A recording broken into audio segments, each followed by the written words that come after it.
आओ इस सिलसिले को एक कदम आगे रखें, क्योंकि बहुत देर से आप गर्जना सुन रहे हैं।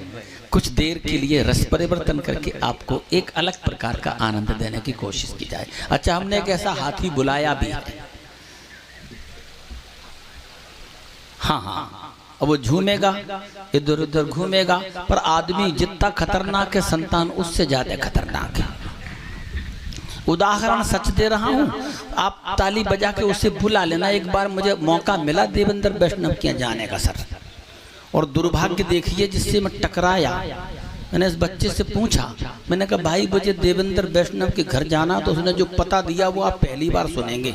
मैंने कहा बता कहाँ है घर? कि सर ये जो 3 गली हैं इनमें 2 छोड़ के तीसरी में जाना। मैंने कहा फिर क्या करूं? बोले तीसरी गली में 3 मकान है, 2 छोड़ के तीसरे में जाना। हमने कहा फिर? बोले उसकी 3 मंजिल हैं, 2 छोड़ के तीसरी में जाना। हमने कही फिर? वहाँ 3 कमरे हैं, 2 छोड़ तीसरे में घुस जाना। हमने कही फिर? बोले उस तीसरे कमरे में 3 अलमारी रखी है, 2 छोड़ तीसरी खोलना। हमने कही फिर? बोले तीसरी अलमारी में 3 खन हैं, 2 छोड़ के तीसरे में हाथ डालना। हमने कही फिर? बोले तीसरे में 3 किताबें रखी हैं, 2 छोड़ तीसरी उठाना। उसी श्रीमद् भगवत गीता की कसम खा के कह रहा हूं, मुझे देवेंद्र वैष्णव के घर का पता मालूम नहीं है।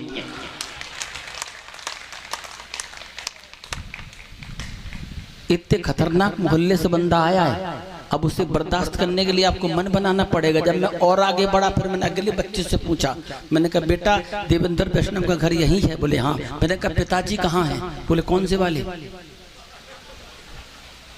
हमने पूछा कितने पिताजी हैं? बोले 5 तो पक्के हैं।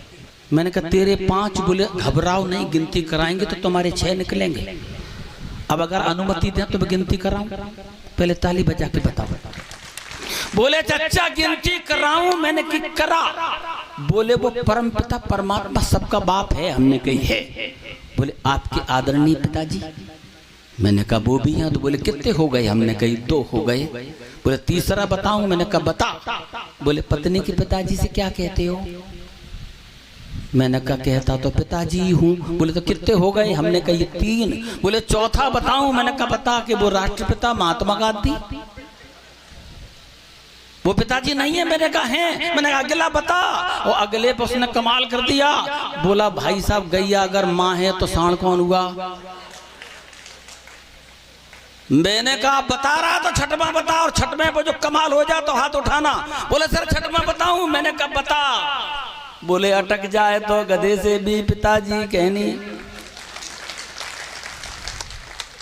हाँ, उसी बच्चे के पिताजी बिना ताली के उठते नहीं हैं। ऐसे बजाओ। देवेंद्र वैष्णव जी राजस्थान से लाए गए हैं, रेलगाड़ी बिठालते नहीं है, मालगाड़ी से आए हैं। प्रणाम करता हूं आप सभी। यहाँ पर बुद्धिजीवी लोग बैठे हैं, आगे से पीछे तक सारे बुद्धिजीवी बैठे हैं। कोई IAS है, कोई IPS है, कोई कर्नल साहब हैं। कुलवंत जी भाई साहब ने बहुत बढ़िया कार्यक्रम कराया, लेकिन मेरी आपसे एक शिकायत है भाई साहब, आप भी सारे मेहमान आ चुके हैं, आप भी बैठ करके कार्यक्रम का आनंद लो। कवि सम्मेलन बहुत बढ़िया चल रहा है और इधर पिताजी की तस्वीर है। प्रणाम करता हूँ इस पुण्य आत्मा को, साथ ही साथ माँ सरस्वती को विशेष प्रणाम। पृथ्वीराज जयंती की पूर्व संध्या पर ये कार्यक्रम है। देश के बड़े कवि मंच का संचालन कर रहे हैं सतीश जी मधुक। स्वागत है बंधु। और हमारे IAS ऑफिसर महोदय डॉक्टर अखिलेश जी मिश्र मंच पर विराजमान है। राजेश जी, तमाम सारे कवि यहाँ पर बैठे हैं। और अभी बहुत बढ़िया तरीके से अपने तो भाई साहब फेफड़े भी सपोर्ट नहीं करते। मनोज भैया हा हू धा धू चिल्ला रहे थे इधर। अब मैं तो बैठे बैठे सही कह रहा हूँ आपको, मेरा तो शरीर इतना फड़फड़ा गया। हाँ। उनकी वीरस की बातें सुन सुन के मेरे तो इतना वीरस जग गया कि मेरा दिमाग खराब हो गया भाई साहब। हाँ। उधर सामने कर्नल साहब बैठे हैं, मेरे को तो ऐसा लगा कोई मतलब नहीं आ रहा फालतू की बातों से। सब फालतू की बातें हैं, देशभक्ति के अलावा कुछ भी नहीं है। मैं तो डायरेक्ट अभी बॉर्डर पे जाऊं, 4-5 गोले खा के वहीं मर जाऊं। जिंदगी में क्या रखा है भाई साहब, इन्होंने क्या ही इतना दिया है यार। वो बेचारे कर्नल साहब सारी दौड़ भाग सब छोड़ छाड़ के बॉर्डर फौजी की ड्रेस वगैरह गोलियां बंदूकें सब छोड़ के इधर कुलवंत जी के निमंत्रण पर आनंद लेने के लिए यहाँ आए हैं। उसके बावजूद में मेरे बड़े भाई ने यहाँ दादू कर दी। अरे खाई को इनके प्राण पी रहे हो रे यार। आनंद लेने के बाद में अपन क्या है कि बहुत बढ़िया भोजन वोजन भी करेंगे। मैं तो पंडित आदमी भाई साहब, सीधा आदमी है ना। उधर गरम गरम पूरियां तल रही है जिसकी खुशबू मेरी नाक तक आ रही है। मैं तो सीधी सीधी बात, अपन क्या मतलब है फालतू की बातों से। हाँ। और ये कह रहे थे, मेरे बड़े भाई ने बहुत बढ़िया बात कही, मनोज जी चौहान ने, घर घर से अफजल निकलेंगे। भाई साहब, कुलवंत भाई साहब, घर घर से अफजल निकलेंगे तो यार इसमें ज्यादा लोड लेने की आवश्यकता नहीं है भाई। इसको चिल्ला चाह चू करके भी अपन नहीं कह सकते, आराम से खेलो यार। अपने तो बॉडी सपोर्ट नहीं करती ज्यादा। दिखने में ऐसा है, बाकी अपन अंदर से बहुत कोमल आदमी भाई साहब, पंडित आदमी, कोई मतलब नहीं आ रहा फालतू की बात से। अब मैं सही क्यों आपको, अफजल जब घुसेगा तो अफजल निकलेगा। अब तुम्हारी बुद्धि का इस्तेमाल करो ना यार। साला अफजल को घुसने ही मत दो। ये ठीक है। अफजल को घुसने मत दो। अफजल घुसे उसके पहले तुम घुस जाओ।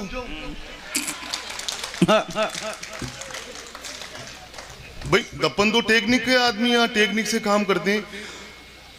अफजल घुसे उसके पहले तुम घुस जाओ, फिर ये बात ही खत्म।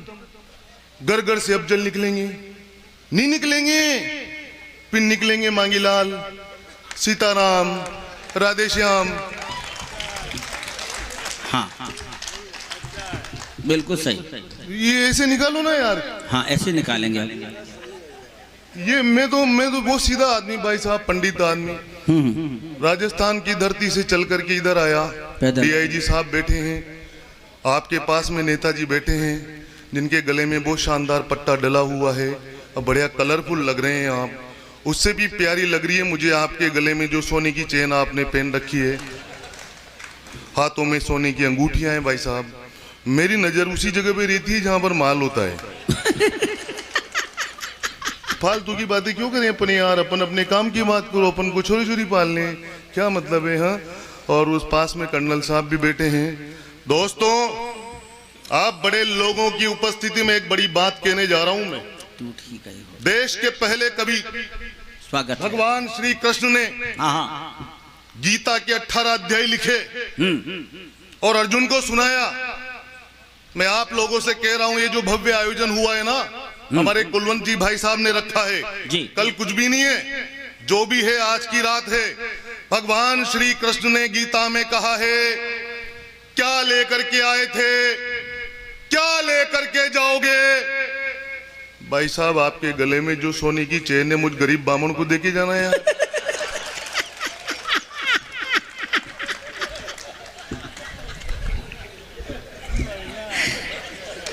यहाँ बामनों को पूड़ियों से ज्यादा कुछ नहीं मिलता है। अपने क्या मतलब आ रहा है भाई साहब फालतू की बात से। हाँ, वो सब सारी काम की बातें। हाँ, और क्या सब बढ़िया है। अपने तो सीधे आदमी। अपन डीआईजी साहब, आपको विशेष प्रणाम करता हूँ। नहीं करते रहना, पुलिस पीछे ही बैठी है। पुलिस आगे पीछे चारों तरफ। ये कौन सा आयोजन कराया भाई साहब आपने यार, जिधर देखो उधर पुलिस ही पुलिस। यार बताओ यार कुछ। आदमी सादा वर्दी में हूं तो चलो अपनापन लगता है, वो उधर वर्दी वाले बिठा रखे हैं यार। बताओ आपने तो सारा मेरा दिमाग खराब हो जाता है। मैं ऐसी सीन देखता हूं तो मेरे तो वैसे ही कोरोना काल के घाव नहीं भरे भाई साहब। कोरोना में पड़े रहो गरी घर पे, कहाँ जाओ भाई साहब, पड़े रहो। बाहर जाओ तो वही पुलिस। तो आपने जो धोया भाई साहब हमको, हाँ, बहुत प्रणाम करता हूँ मैं आपको। पड़े रहो, मेरी लुगाई पड़े पड़े वहाँ घर पे दिन भर। अब उससे वो तो काम करती नहीं है, मेरे को खेरी गई। एक दिन मेरे पीछे पड़ गई, पकौड़े बनाओ मेरे लिए, पकौड़े बनाओ मेरे लिए। मैंने की देवी पकौड़े तो बना दूं, लेकिन बेसन खत्म हो गया। तो कह जाओ बाजार जाओ, बेसन लेकर के आओ। ठीक है। अब मैं भाई साहब बाजार जाऊं कैसे, बाहर पुलिस यार। ठीक है, वो नहीं मानी। गया बेसन लेने, सूजी लेकर के आया भाई साहब। ये सूजी में बहुत वजन है यार, क्या स्लेस मारा है तुमने। ये इधर इधर है, मैं समझ गया, यही सूजी होगी। वो अभी भी है भाई साहब, है गई नहीं है। घाव ताजा हो जाते हैं भाई साहब यार। पड़े रहे गरी घर में, खा जाओ। तो सीधा आदमी भाई साहब, पंडित आदमी, पड़ा रहा गरी घर में। डीआईजी साहब मैं सही कह रहा हूं आपको, सुबह देखूं हाँ मेरी लुगाई, दिन में देखूं मेरी लुगाई, रात में देखूं मेरी लुगाई, हाँ दूसरे की दिखी नहीं यार। पड़े पड़े दिमाग खराब हो गया मेरा, इतना दिमाग खराब हो गया, उसका एक का चेहरा देख के दिमाग खराब। भाई साहब सही कह रहा हूँ डीआईजी साहब, यहाँ ऐसे लोग भी फंसे हैं जिनका भी दिमाग खराब हुआ, फंसे हैं सब लोग ऐसे यार। एक दिन मेरे को ज्यादा गुस्सा आ गया भाई साहब, मैंने उससे कहा, मैंने कहा तनु की मम्मी खाना बना के ला, मैंने कहा मेरे को भूख लग रही है। अगली खाना बना करके लाई, मैंने निवाला तोड़ा, मुंह में डाला, मेरा तो दिमाग सड़ रहा था। अरे मैंने कहा इसमें तो स्वाद ही नहीं आ रहा। अगली ने दिल पे ले ली भाई साहब, फोन कर दिया कोरोना सेंटर में, मेरे पति को स्वाद नहीं आ रहा।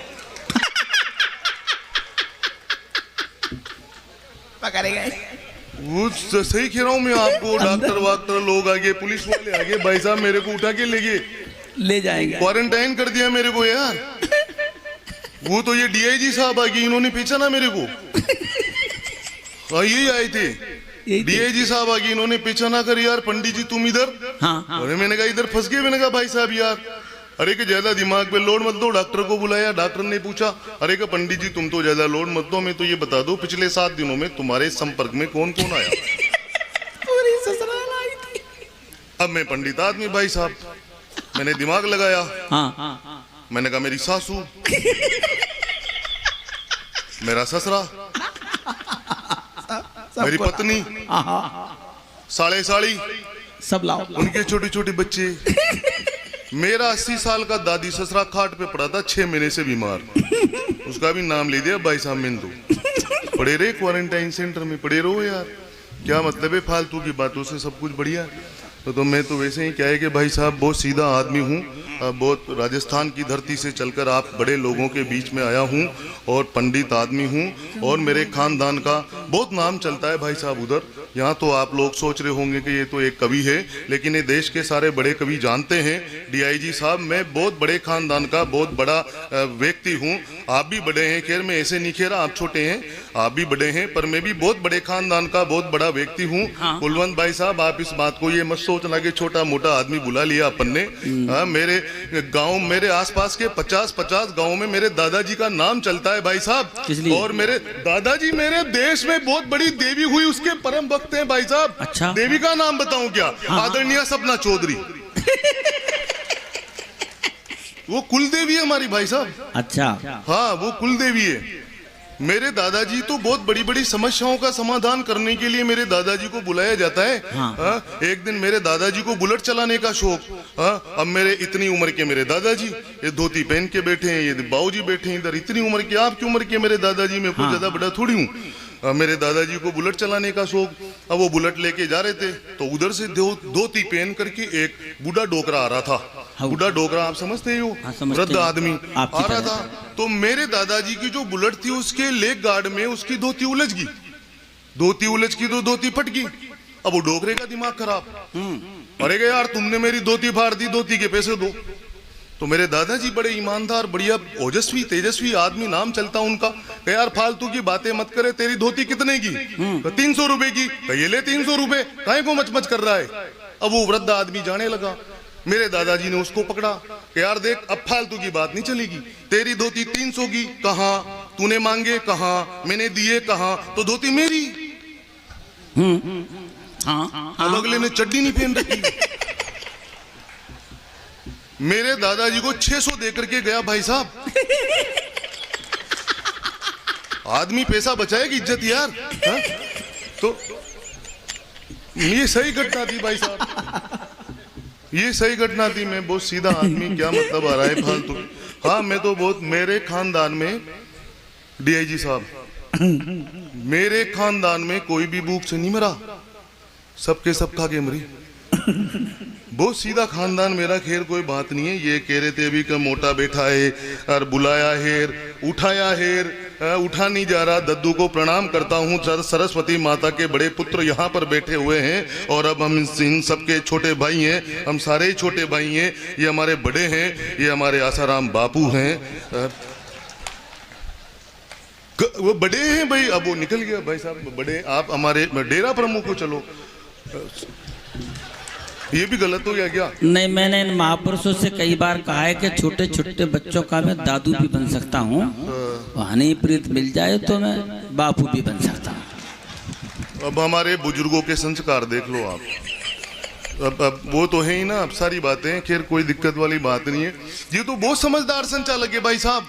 मैं तो रात दिन महीने में 20 दिन कवि सम्मेलन पे क्यों रे राम बदावर, महीने में मनोज भैया 25 दिन, तू नहीं 30 में 31 दिन कब सम्मेलन करते हैं, सच सच बोला करो। हाँ नहीं, पिछले साल तो भाई साहब इन्होंने 30 दिन में 60 कवि सम्मेलन किए, एक दिन में एक रात में। पर ये बात सच्चाई के करीब नहीं है, ताली बजाओ बंदे के लिए। हाँ भाई साहब, मैं बताऊं इतने सारे कवि सम्मेलन करते, अब उस दुनिया भर के संचालक, हमारे बीच में मोटा बैठा है, हमारे बीच में घटोत, एक तो वो अतुल ज्वाला, हमारे बीच में घटोत कच्च बैठा है। अब मेरी बात सुनो डीआईजी साहब जी, मैंने किसी के बाप का क्या खाया?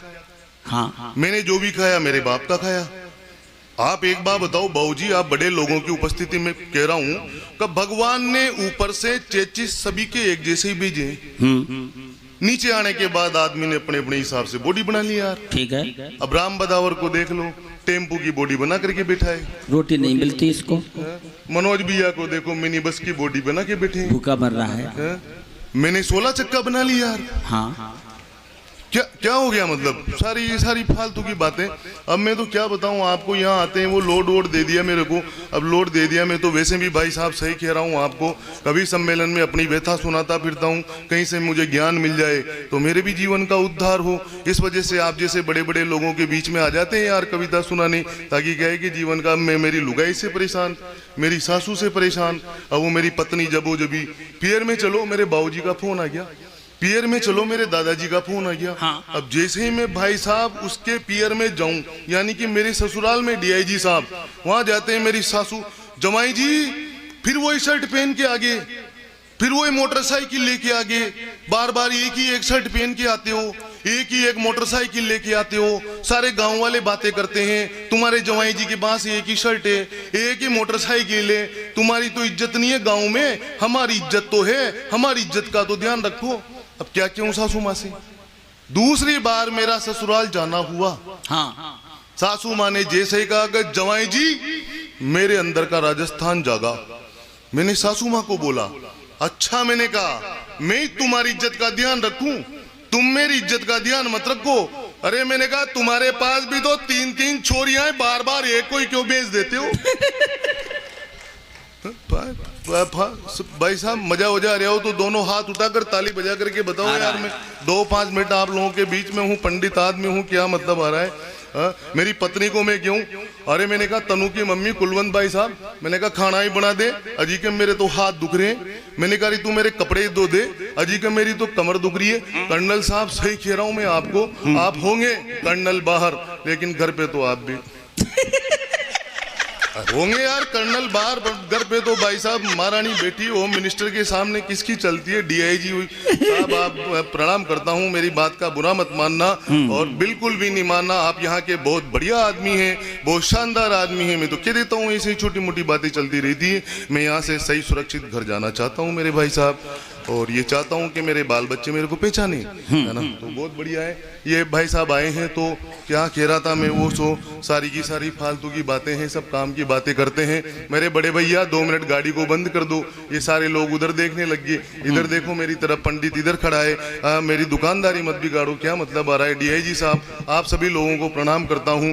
तो मैं भाई साहब परेशान आदमी, क्या मतलब उससे कहूँ कपड़े दो दे रही, अजी का आज तो मेरे हाथ दुख रहे हैं, मैंने कहा मेरे चाय बना दे, अजी का आज तो मेरी कमर दुख रही है। अब मेरी सासू मेरे को परेशान करती थी, अभी एक दिन मेरा टोटल दिमाग खराब, सारे दिमाग के बल्ब फ्यूज, निकल गया मेरी सासू के पास गुस्से में फड़फड़ाता हुआ, और जाते ही मैंने सासू को कहा, भाई साहब मैंने मेरी सास को कहा, जी सासू माता सुनो, आपने जो प्रोडक्ट दिया है अभी मंद है। हाँ, मैंने मेरी सास को कहा, जी सासू माता सुनो, आपने जो प्रोडक्ट दिया है अभी मंद है, और सर्विसों में मांगता है बार बार खर्चा ज्यादा, खरीदे हुए तो अभी हुए दिन चंद है, कंपनी का लाभ नहीं मिल पा रहा है मुझे, दूसरा प्रोडक्ट दे दो काम सारे बंद है। शाबाश। सासू माता बोली अब कहां से लाएंगे प्रोडक्ट, सन 92 से कंपनी का काम बंद है। ये हो जाता है भाई साहब, ये सही कह रहा हूं मैं आपको। अब मेरे साथ घटनाएं इतनी घटती है, पता नहीं मेरी किस्मत खराब है, पता नहीं क्या प्रॉब्लम है, मेरी कुंडली में कोई बैठा हुआ है, मेरे कोई समझ में नहीं आता। वो एक दिन मेरा छोरा मेरे पास आकर के बोला, पापा जी मेरे को शाबाशी दो। मैंने कहा, अरे छोटे तू पढ़ाई लिखाई तो करता नहीं है, तेरे को खाएं की शाबाशी दूं? अरे का शाबाशी तो दो, मैंने अपने खानदान का नाम ऊंचा किया है, आसपास के 50-50 गांव में दादाजी का नाम चलता है, परिवार की वो प्रतिष्ठा बढ़ाई है मैंने शाबाशी दे दी। मैंने कहा, बता चोटे क्या करा तूने? कहा, पापा जी मैंने फेसबुक पे छोरियों के नाम से 5 आईडी बना रखी है। शाबाश। मैंने कहा, साले चोटे 2 टिकाई डीआईजी साहब, मैंने उसके सारे फालतू के काम करता है। मैंने कहा, अपने बाप को आकर के बताता है? तो आपको नहीं बताऊं तो किसको बताऊं? मैंने कहा, क्यों? तो जिस पिंकी के पीछे तुम 2 महीने से पढ़ रहे वो मैं हूं। शाबाश। मेरे बहुत ऊंचा खानदान भाई साहब हमारा, बहुत ऊंचा है आपका। हाँ, मजा आ रहा हो तो ताली वाली बजा के बताओ यार, मेरे को क्या मतलब है? हाँ? बढ़िया है। टीवी चैनल 2-2 कोडी के टीवी चैनल भाई साहब। वो 2 कोडी का आदमी मवेशी, मवेशी समझते हो आप? वो 2 कोडी का मवेशी टीवी चैनल पर आकर के कहता है, मनोज भैया बता रहे थे भी, हमारी गर्दन पे छुरी रख दो लेकिन भारत माता की जय नहीं बोलूंगा। टीवी चैनल तो वैसे ही सारे के सारे बदनाम है, क्या मतलब है? रात को 12 बजे कोई सा भी चैनल लगाओ, उन चोटों को शर्म ही नहीं आती। आधे कपड़ों में टीवी चैनल पे छोरियां नाचती है भाई साहब। बाप शर्मा जाता है बेटे के सामने। क्या क्या कहां जाएगी आने वाली पीढ़ी? दादाजी आपसे पूछ रहा हूं मैं, आप बुजुर्ग हैं हमारे देश के, आपको जवाब देना होगा। आने वाली पीढ़ी कहां पर जाएगी बताएं आप? ऐसे सीन देखेंगे लोग, उनको शर्म नहीं आती टीवी चैनल वालों को। अब एक दिन मेरी पत्नी पियर में गई, मेरा छोरा इधर सो रहा, मैं इधर सो रहा, टीवी चल रही। रात को 12 बजे मैंने बढ़िया चैनल लगाया। हाँ। टीवी पे चल रहा था आधे कपड़ों में गाना, टीवी पे चल रहा था आधे कपड़ों में गाना। बेटे ने कहा दूसरा चैनल तो लगाना। राजू तू सो जा बेटे, ये गरीब लड़की है, ज्यादा गरीब आए पापा मुझको जगाना। तो तुम्हारी कसम भाई साहब, ऐसे ऐसे हो जाता है। बहुत बढ़िया बात है। हाँ, मैंने तो भाई साहब मेरी लुगाई से परेशान होकर के मोदी जी को चिट्ठी लिख दी। क्या लिखा? अब मैं ये बात इस वजह से पढ़ रहा हूँ कि कुलवंत जी भाई साहब हमारे मोदी जी के, योगी जी के बिल्कुल नजदीक हैं। और जिस देश में योगी और मोदी बैठा हो तो वहाँ उस देश की चिंता करने की आवश्यकता भी नहीं है। आदमी को जबरदस्ती पाकिस्तान, चीन, फलाना ढीगाना करने की क्या जरूरत है अब? वो योगी मोदी संभाल दे उधर, अपन भी अपनी परेशानी बता रहे। कुलवंत भाई साहब आप भेज देना अपनी चिट्ठी उनके नाम।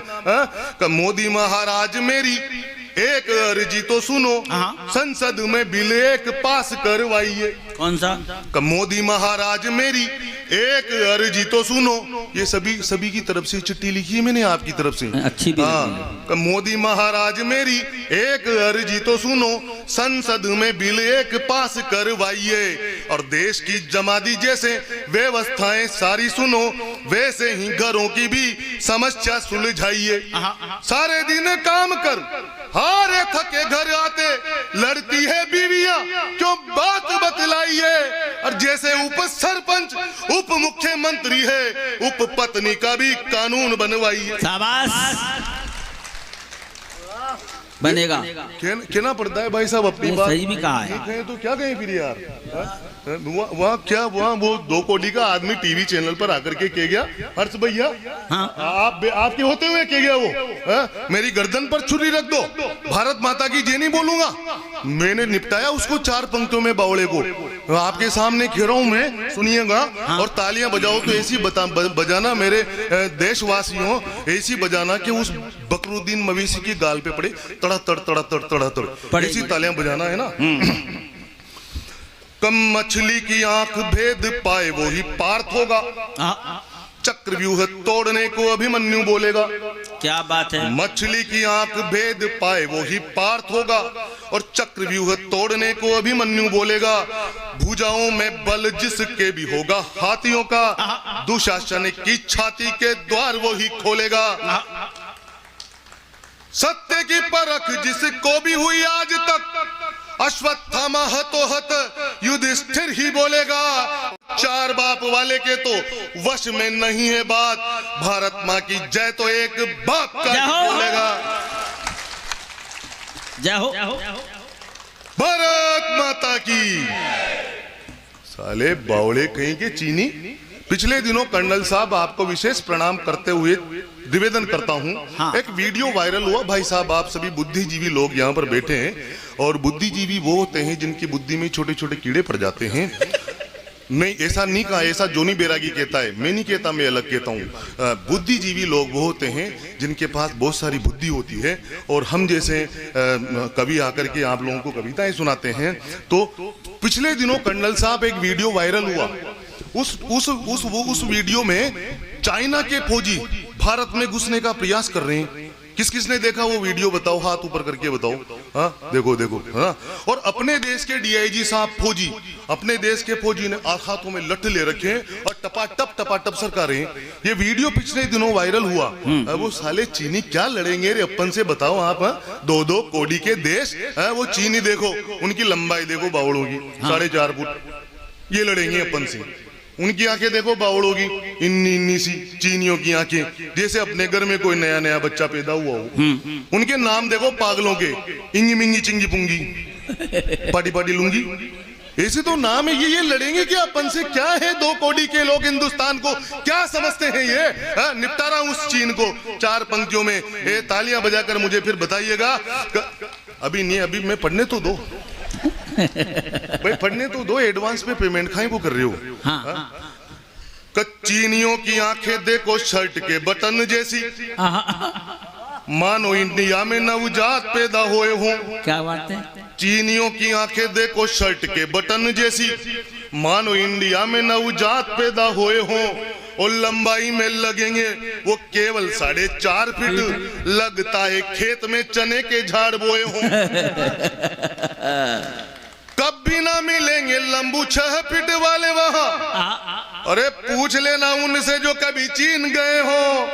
और यदि गलती से दिख जाए 6 फुटिया तो मान लेना भारतीय बीज बोए गए हो। ये 2 कोड़ी का चीन। क्या क्या गद्दू, प्रणाम करता हूँ आपको। ये लड़ेंगे आवड़े बावड़े अपन से, बताओ। पाकिस्तान, वो पाकिस्तान, ये पाकिस्तान रात दिन पाकिस्तान ने ये कर दिया। उसने वो अपने टीवी चैनल भी यही दिखाए। अरे पाकिस्तान क्या है यार? पाकिस्तान का जितना 12 महीने का बजट नहीं है ना, उतने के तो यार अपने इंडिया वाले अपने छोरे छोरी को डायपर पहना के फेंक देते हैं। ये पाकिस्तान है। पाकिस्तानियों को कम मत आंको भारतीयों, एक एक बंदा उस देश का फौलाद है। पाकिस्तानियों को कम मत आंको भारतीयों, एक एक बंदा उस देश का फौलाद है।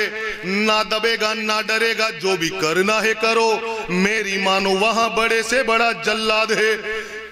जो भी नस्लें पैदा हुई है वहां मेरे भाई, इंडिया का पानी और इंडिया की खाद है। और डीएनए करा लो टेस्ट, पता लग जाएगा रे, पाकिस्तान इंडिया की नाजायज औलाद है। क्या पाकिस्तान? 2 कोड़ी का पाकिस्तान। खैर कोई दिक्कत नहीं है, मैं तो सही कह रहा हूँ। मैं तो क्या है कि अभी दिक्कत होगी मेरे तो लुगाई की सासू की बातें दिमाग में आ जाती है। तो मेरा दिमाग खराब। डीआईजी साहब, अभी मेरे को परसों के दिन मेरी पत्नी ने राष्ट्रीय सम्मान के साथ उठाया मेरे को सुबह लात दे करके। राष्ट्रीय सम्मान पति का तो ऐसे होता है भाई साहब। उठते ही जो उठो, कहे तुम्हारी माँ पानी की मोटर खराब होगी, जल्दी ठीक करा के लाओ। छोरे छोरी स्कूल जाएंगे, नहाएंगे धोएंगे, पोछे लगाऊंगी, झाड़ू करूंगी, मैं भी तो नहाऊंगी। मैंने कहा ले यार चल, अब तू लुगाई सी क्या क्यों भाई साहब? मैंने कहा ला मोटरसाइकिल की चाबी दे। मोटरसाइकिल तो तुम्हारा भाई ले गया, कहाँ की मोटरसाइकिल? तो भाई साहब, एक डीआईजी साहब सही कह रहा हूँ, पुरानी साइकिल खड़ी थी, उस पे मैंने पानी की मोटर रखी, उसको ठीक करवाने के लिए जा रहा था। रास्ते में हमारे राजस्थान की पुलिस वाले मिल गए। अरे का पंडित जी चालान बना के जाओ। अरे मैंने कहा खाएगा भाई साहब? का हेलमेट का। अरे तो मैंने कहा भाई साहब, साइकिल पे हेलमेट कौन लगाता है यार? अरे का तुम ज्यादा दिमाग मत खाओ, ये क्या? मैंने कहा साइकिल, और ये क्या? पानी की मोटर। कहोगी ना मोटरसाइकिल। तो मेरे साथ ऐसी ऐसी घटनाएं हो जाती है भाई साहब, बहुत तगड़ी तगड़ी। एक दिन मेरे पास वो परिवार नियोजन अधिकारी बैठे हैं यहाँ पर, मैं सही कह रहा हूँ। एक दिन मेरे परिवार नियोजन अधिकारी जी का फोन आ गया। अरे का पंडित जी बोल रहे हो? मैंने कहा हाँ। कहा यार कल सुबह आकर के मिलो, अनुष्ठान कराना है। अपन बामन आदमी, सुबह 6 बजे पहुंच गए अपन। तो वहां जाते हैं मैंने घंटी बजाई, एक छोरा आया, डीआईजी साहब आते हैं। मैंने कहा तेरे बाबूजी कहाँ हैं? कभी वो कुछ काम कर रहे हैं, बैठो। बैठ गया। दूसरा छोरा आया, बाबूजी पानी का गिलास लेकर के। तीसरा आया, देखो परिवार नियोजन अधिकारी के लक्षण। हाँ। तीसरा आया चाय लेकर के। छोटे को भाभी जी स्कूल छोड़ने जा रहे थे। पांचवा वही प्लास्टिक की रेल चला रहा था। छठा वही पालने में झूल रहा था। 2 घंटे इंतजार करने के बाद में परिवार नियोजन अधिकारी जी आए। आते हैं, बोले कि लो पंडित जी लिस्ट बनाओ। अरे मैंने कहा खाएंगी लिस्ट बनाओ? तुम परिवार नियोजन अधिकारी यार, तुम्हें शर्म नहीं आती? घर में से 6-7 छोरे छोरी। अरे यार पंडित जी ज्यादा दिमाग पे लोड मत लो यार, इसके पहले मैं विकास अधिकारी था। तो ऐसा हो जाता है भाई साहब, कहीं कोई वाली बात नहीं है। और मैं तो क्या है कि इतना बड़ा ज्ञानी आदमी हूँ तो मेरे को तो भी हमारे कोटा में पिछले दिनों एक बहुत बड़ी समस्या पैदा हो गई। आप जैसे बड़े बुजुर्ग धनी लोगों के बीच में मैं पढ़ रहा हूँ। कुलवंत भाई साहब बहुत सही कह रहा हूँ, और वो बात अगर सवाल जवाब आपको पसंद आ जाए तो मुझे उनमें तालियां बजाकर आप बताना, फिर बाद में बजाना। कोटा में एक विशेष बहुत बड़ी बात हो गई। एक कॉलेज में 1500 लड़के पढ़ते हैं। कुलवंत भाई साहब बड़ी ज्ञान की बात, गंभीर बात कर रहा हूं आपके सामने। एक कॉलेज में बाबूजी 1500 लड़के पढ़ते हैं। सारे 1500 लड़कों को पथरी, किडनी स्टोन, 1000 के आसपास उसमें छोरियां भी पढ़ती हैं, उसमें से एक को भी पथरी नहीं हुई। कुछ मैडम भी पढ़ती हैं, पढ़ाती हैं, उनको भी पथरी नहीं हुई। सारे प्रोफेसर्स को भी पथरी हो गई, यानी कि पुरुष जाति में सभी को पथरी, और महिलाओं में से किसी को भी नहीं हुई। भाई साहब बड़े बड़े डॉक्टरों की टीमें लगाई, वैज्ञानिक बुलाए, पता ही नहीं चला 4 साल तक। कहा यार ये पथरी क्यों हो रही है? पानी के सैंपल लिए गए, जांचें करवाई गई, सब कुछ कराया गया, लेकिन पता नहीं चल रहा। बाद में उधर के समझदार लोगों ने बताया, अरे कि यार हमारे वो पंडित कवि देवेंद्र जी वैष्णव को बुलाओ ना, उससे ज्यादा ज्ञानी कोई है क्या? अभी आते हैं सब कुछ बता देंगे। मेरे को बुलाया गया, प्रेस कॉन्फ्रेंस हुई, मैं बैठा। उन्होंने कुलपति जी ने मुझसे पूछा कि यार बताओ ना पंडित जी, यार ये पथरी कैसे हो रही है सभी को? मैंने कहा सुनो, बगीचे में कई गुलाब देखो सेंट हो गए, बगीचे में कई गुलाब देखो सेंट हो गए, मोहब्बत के सब जुगाड़ परमानेंट हो गए, सरकार वाटर प्रूफ बनवाए लिपस्टिकें, आशिक बेचारे पथरी के पेशेंट हो गए। तो ये मैं ऐसे ऐसे कर लेता हूँ। सही खाया ना भाई साहब? मैंने एक बार जोरदार ताली बजा करके मुझे बताएं, पृथ्वीराज चौहान की पुण्य स्मृति में मैं हमारे राजस्थान की धरती से आया हूँ दोस्तों, और राजस्थान की धरती से 4 पंक्तियां निवेदित करता हूँ। जहां पद्मावती ने अग्नि का मान, जहां पद्मावती ने अग्नि से प्रेम कर परिभाषा बतलाई स्त्री के मान की, 16,000 रानियों के साथ में उस रानी ने अपने आप को अग्नि के समर्पित कर दिया साहब। तब उस रानी के सम्मान में 4 पंक्तियां पढ़ता हूं कि जहां पद्मावती ने अग्नि से प्रेम कर परिभाषा बतलाई स्त्री के मान की, गोरा और बादल ने रण में हुकार भर स्वामी भक्ति में परवाह न की जान की, जहां कण कण गुण गान करता है सदा स्वाभिमानी राणा और चेतक महान की, पन्ना धाये पुत्रदान हाड़ी रानी शीशदान कर देती है वो धरती है राजस्थान की।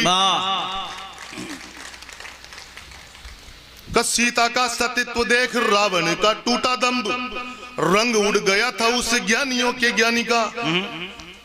आप जैसे बुद्धिजीवी लोगों के बीच में पढ़ रहा हूँ, कविता के पारखी लोग यहाँ पर बैठे हैं। 10 किलो दूध में से निकलने वाला मावा वो मेरे सामने है, और आप लोगों को, वो महनीय लोगों को पंक्तियां समर्पित कर रहा हूँ। सुनिएगा, उन पंक्तियों को तालियों में तब्दील कर दीजिएगा अंत में, और सुनिएगा। सीता का सतीत्व देख रावण का टूटा दम्भ, रंग उड़ गया था उस ज्ञानियों के ज्ञानी का, और मुंड काट काट रक्त पान किया क्रोध में जो भोलेनाथ ने देखा था रूप वो भवानी का।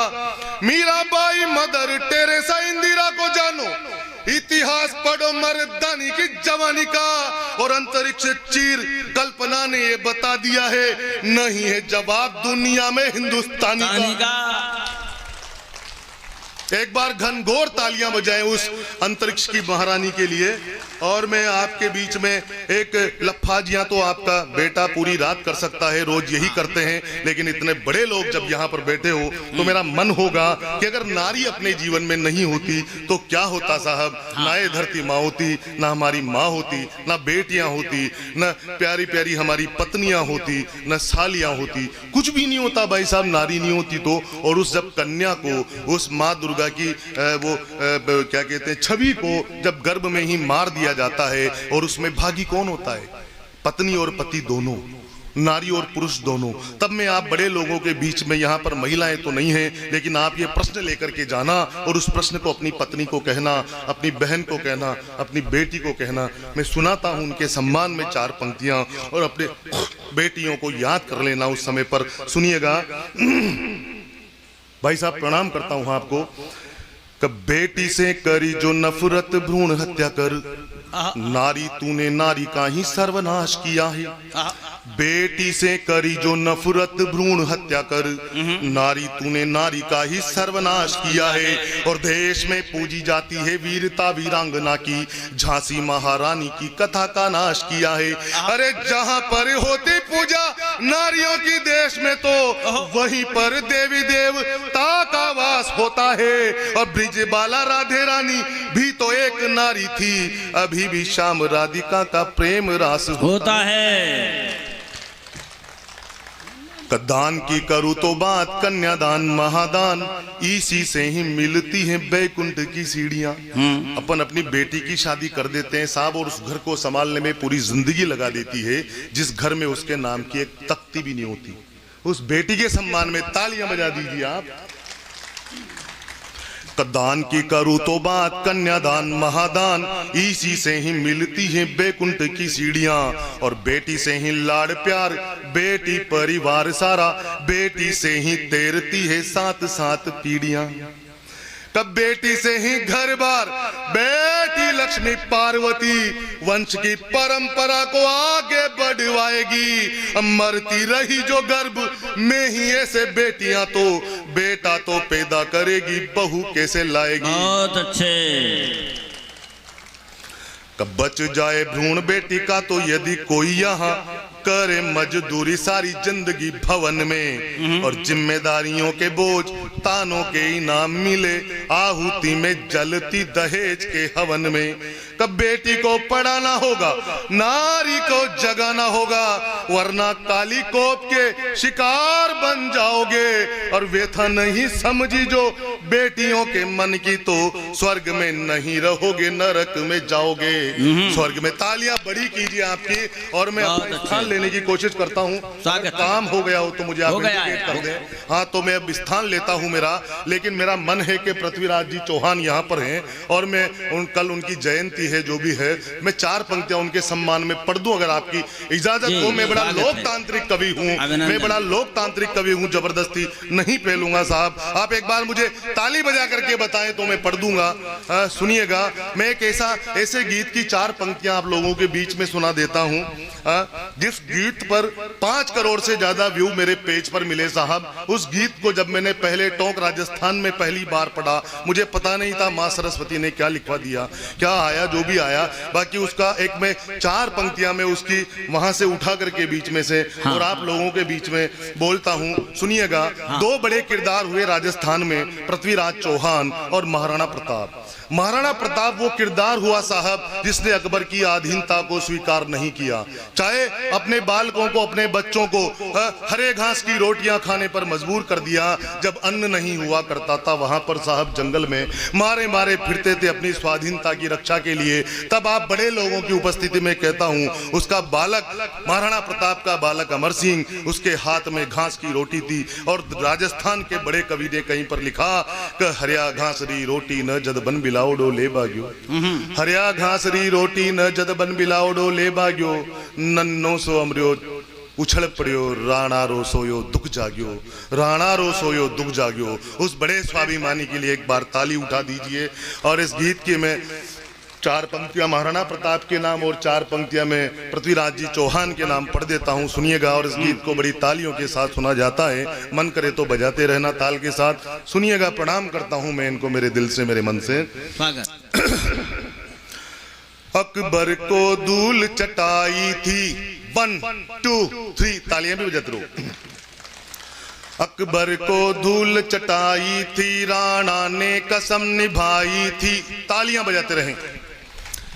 अकबर को धूल चटाई थी, राणा ने कसम निभाई थी, पकवानों को ठोकर मारी और घास की रोटी खाई थी,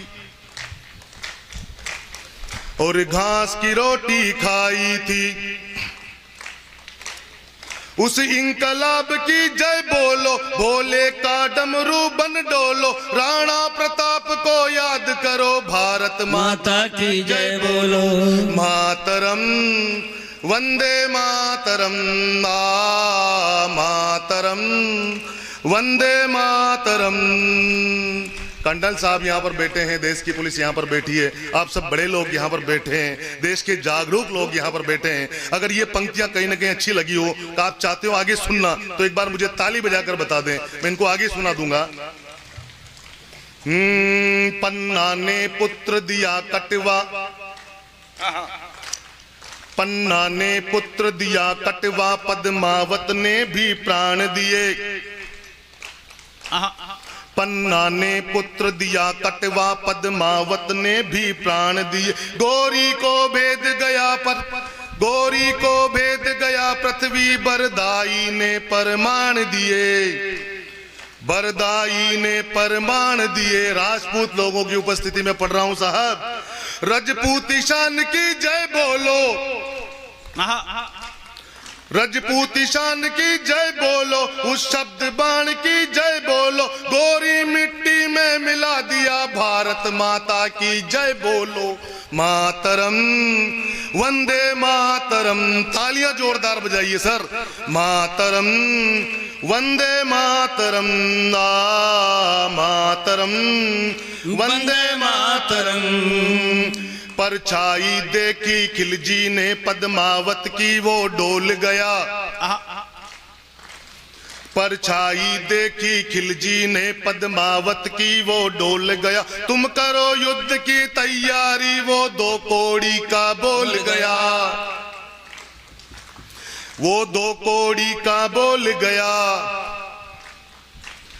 जब युद्ध नाद गूंजा तो बोली, जब युद्ध नाद गूंजा तो बोली, अग्नि कुंडों को खोलो, 16,000 की देह भस्म, नारी शक्ति की जय बोलो।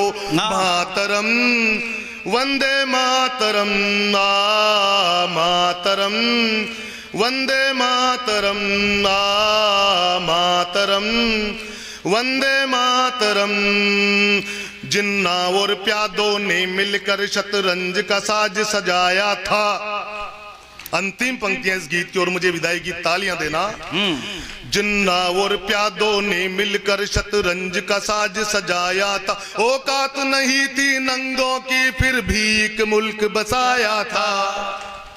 पाकिस्तान का संस्थापक था जिन्ना। हाँ, जिन्ना और प्यादों ने मिलकर शतरंज का साज सजाया था, औकात नहीं थी नंगों की, फिर भी एक मुल्क बसाया था।